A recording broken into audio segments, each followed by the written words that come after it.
All right. Good day, everybody. It is Thursday, June the 16th, 2022, and welcome to the Shadow Man Show. Headline hits with LW. Well, I'm on the road. It is what it is, but let's just dive right into the headlines today because that's the most important part of the show is the headlines. All right, here we go. I wanted to bring this to your guys' attention because what I want to get through to everybody is the last sentence at the end of this article and one word, just one word. So if you guys want to read more about this, you can catch it at Breitbart. A study contradicts transgender narrative, suggests puberty blockers spike youth suicide. Making puberty blockers and cross-sex hormones easier for minors to access has increased with youth suicide rates. A new report from the Heritage Foundation asserts. The report directly challenges claims from transgender clinical organizations, activists, and the Biden administration that puberty blockers and cross-sex hormones reduce suicides of minors who believe that they are the opposite sex. So, what the article is saying is these clinical organizations, activists, including the Biden administration, are telling people that these hormone pills actually reduce suicides in minors. But let's dig a little deeper and find out what the real truth is. The 25-page report written by senior researcher fellow Dr. Jay Green analysis existing studies about the effectiveness of these treatments in preventing youth suicides. Green found that similar to the recent report published by the Florida Medicaid, that current research fails to show a causal relationship and has been poorly executed. The author took its analysis a step further, conducting research with what he called a superior research design. He ultimately found that easing access to puberty blockers and cross-sex hormones by minors without, that's the word I was wanting to get to, without parental consent increases suicide rates. That's the end of the article, folks. What I'm trying to tell you are there are clinics out there, the current administration, doctors, I'm sure parts of the school that are encouraging our young children to take these puberty blockers. Okay. And the problem is it's without parental consent. Parents don't know that this is going on. What happens is these kids get on these puberty blockers and then they are at higher risk for suicide. That's my point for this article. All right, let's hit the next headline. Israel Air Force prepares to attack Iran by beefing up F-35s with one-ton bomb, long-haul capabilities. Now, I know that there's a lot of friction in the Middle East. This is nothing new, all right? There are always some back and forth here, but I just wanted to bring it to your attention that Israel Air Force, the IAF, has made drastic developments aimed at preparing for an attack on Iran, including integrating a precision one-ton bomb in the belly of its F-35s and updating the stealth fighter jets for long-haul flights direct to the Islamic Republic. The bomb, developed by Ralph Advanced Weapon Systems of Iron Dome fame, will be integrated into the fighter jet's internal weapons compartment without compromising its stealth capabilities. Now, the reason why I'm bringing this up is yesterday, China was in the news about their nuclear program and how they've upgraded their nuclear capabilities. I'm just telling you guys, this is just something that I thought was important for you guys to know. It just seems like the entire world could be on edge and that a lot of things are happening right before our eyes. So just pay attention. All right, here's something that I found very, very interesting. I'm a numbers guy, so I want to share this with you. Networks silent on Hunter Biden's laptop. Only 200 298 of coverage since March. Well, as a numbers guy, I go in there and I want to know how many minutes is 298 seconds. Well, if you do the math, it's roughly a little bit over 4 minutes. 4 minutes of coverage. Establishment media television networks have shielded Hunter Biden's laptop story from view, covering up one of the most corrupt storylines of the past decade. ABC News, CBS News, CBS News has all aired only 298 seconds on Hunter's Biden's laptop from hell story since March of 2016, when the New York Times confirmed the legitimacy of the laptop and oh man, that's a hard word for me to pronounce. I'm just going to skip over that one.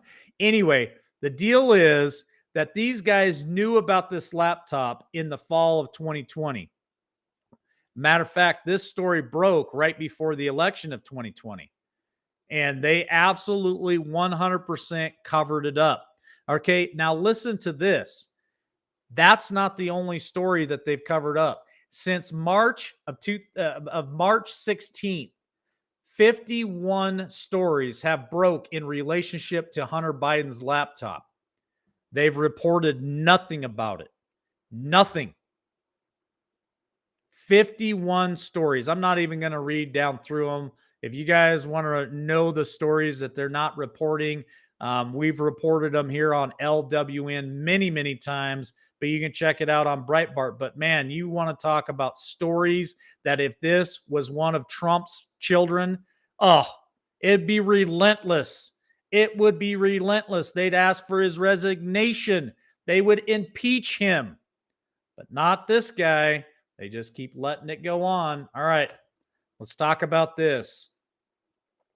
The war on American oil industry. Now, I caught this article. It actually, at the beginning of the article, it said Biden administration enacting the War Act on American oil companies. What's that all about? Well, let's read a little bit of this. Candidate Joe Biden promised to wage war on American oil industry. We're going to go back in time for just a minute.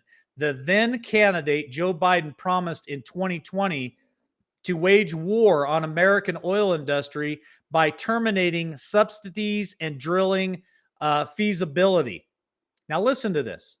This is just half of the article. Listen to this for just a minute. No more subsidies for fossil fuel industry, end quote, Biden.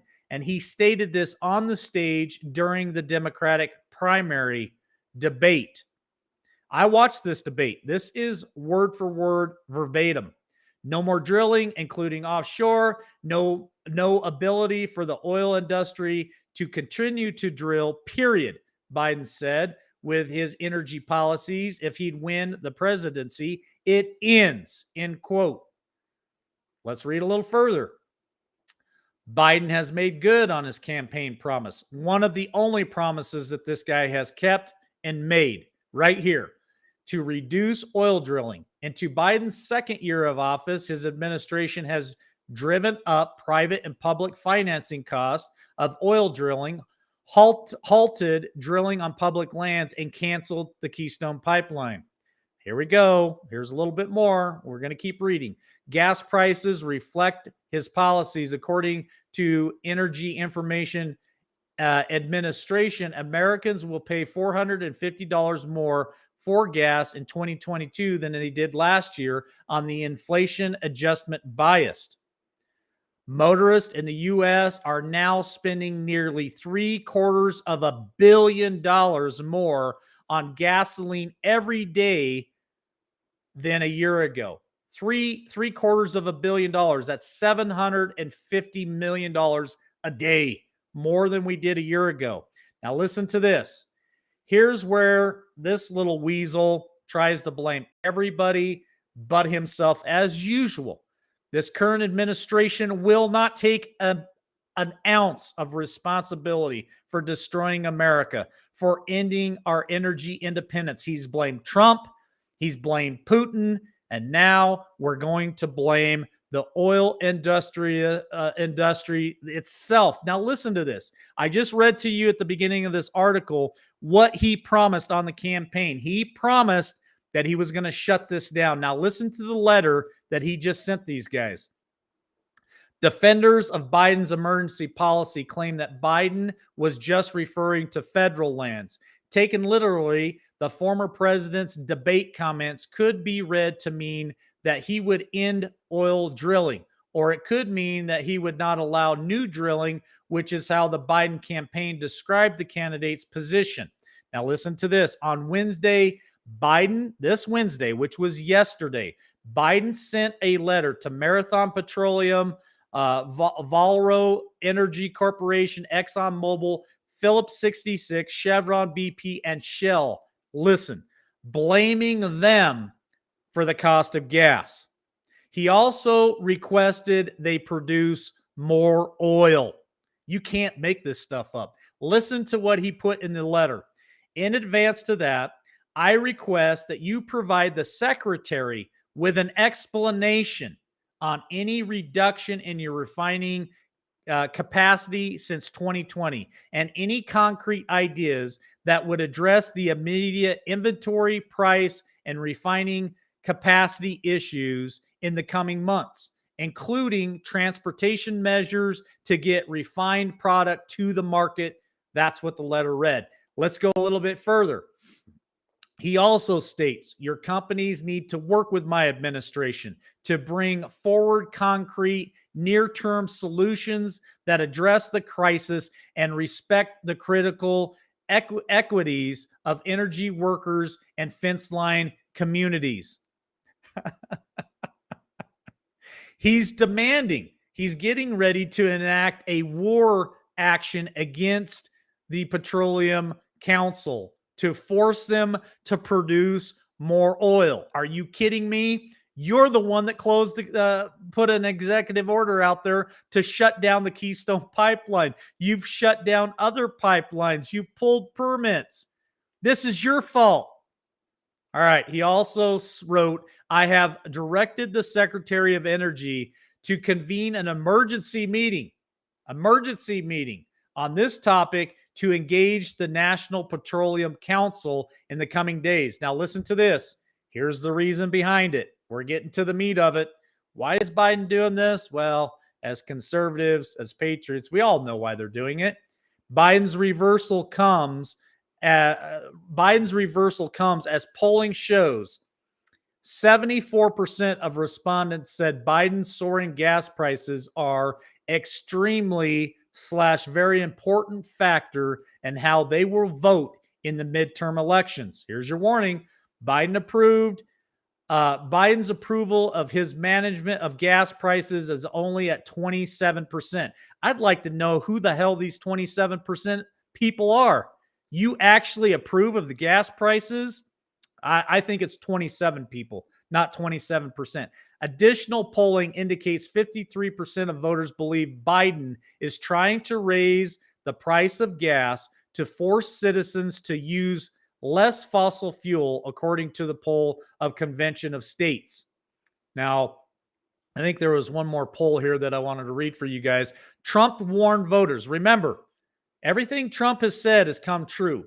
Trump warned voters that if Biden won the 2020 election, the price of gas would reach at least $7 per gallon.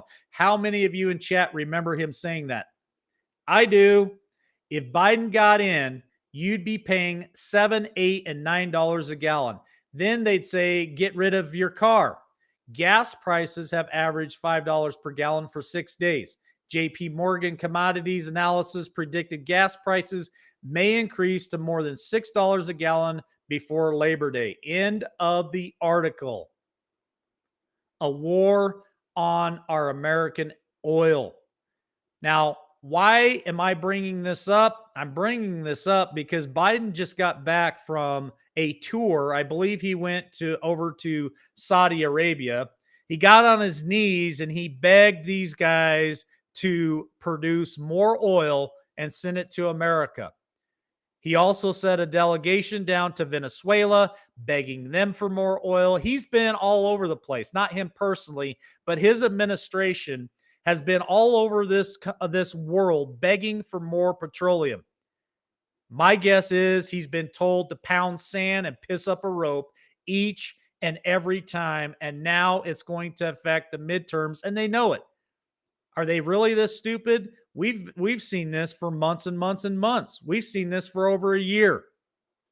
The Democrats know, folks, that they're going to lose the 2022 midterms. And now this guy is going to wage more war on American oil industry. So let's read the last article of the day, and then I'm out of here for the weekend. Today is my Friday. I'm pretty excited about that. So here we go. Biden's energy secretary: unsuitable, unsustainable gas prices accelerate our progression toward clean energy. Now, she's made statement on this. Gas prices are unsustainable, but there is no quick fix. Biden's energy secretary, Jennifer Granholm, said this week, quote, I think the prices are unsustainable for many people right now. I mean, every citizen who is on fixed incomes pay huge amounts of money that they had not anticipated or budgeted just to go to work. Granholm said, no kidding. Boy, I cannot believe how smart these people are. She says, quote, it's unsustainable for many, and unfortunately, there's no quick fix. However, your point about also accelerating our progress toward clean energy is very, very important, end quote. Now, why am I bringing this up? Because we all know this is by design, folks. Every bit of this is by design. Their agenda is the clean new deal, the green new deal, whatever you want to call it. It's changed so many times. They want to force each and every one of us Americans into this poverty where we can't afford gas anymore. And so what are we supposed to do? I guess we're all supposed to go out and get loans and buy electric cars. But what these fools don't understand is it's going to take fossil fuels to charge your batteries for your clean new energy. All right. That's it for today, folks. God bless. Don't forget, come back later tonight and support Ladies of Liberty. Have a great weekend.